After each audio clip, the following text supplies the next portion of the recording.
So something big is happening with AMD, and it's certainly not Ryzen. Don't get me wrong, the new Zen 3 or Ryzen 5000 processors are set to demolish Intel's dominance in gaming, finally, but today we are talking about something else.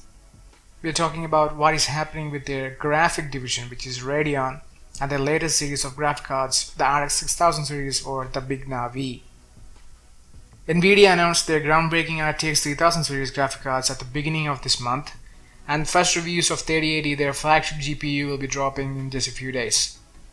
All this time there was no news of a counter from AMD, and most of the gamers took this silence as their defeat, and that was that.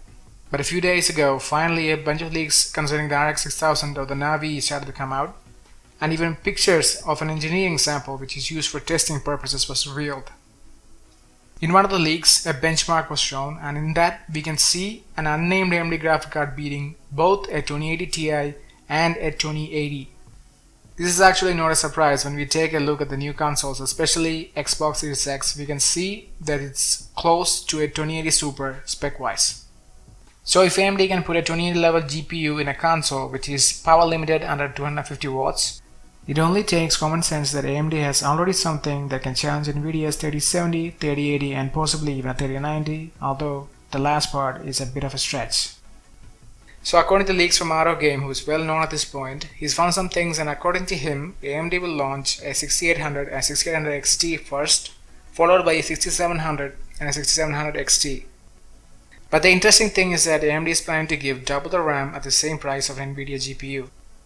So even if the new Navi won't beat, for example, 3070 in raw performance, maybe it'll be like 10% slower, it will offer 16 gigs of RAM instead of the 8 GB in 3070 at the same price, or maybe even less. The VRAM will be crucial when gaming and trying out higher resolutions like 4K, and be future-proofed for years to come.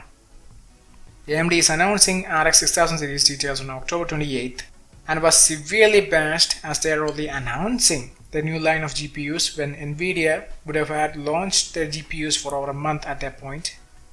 But on a closer look, we can see that the launch by AMD is a calculated move, as thanks to Samsung's terrible 8nm node, the availability of the new NVIDIA 3000 series will be almost non-existent. It is said that 3070, 3080 and 3090 are very few in stock, and it will take January or February of 2021 for these shortages to be cleared up. Taking this into account, even though they are late, thanks to TSMC 7nm, AMD will have no shortages and will be able to pump out all their new GPU launches around January to February as well.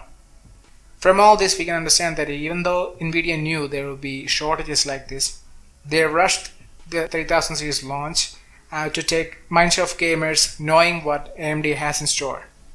Every new leak of RX 6000 or Big Navi only seems to strengthen the fact that AMD have finally cracked the code and finally have an entire series to fight NVIDIA on equal basis.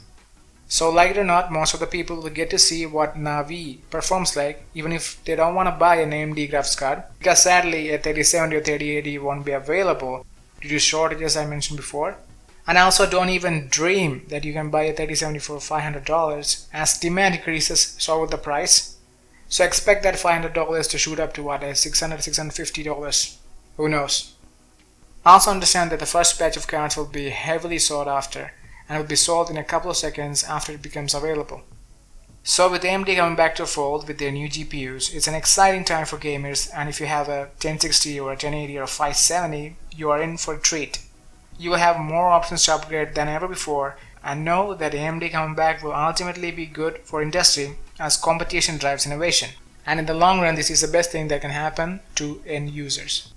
And I'll be making more videos as more leaks come out. As for this video, thank you for watching, and if you like this kind of content, tech gaming news, please drop a like and subscribe and help my little chunk of YouTube.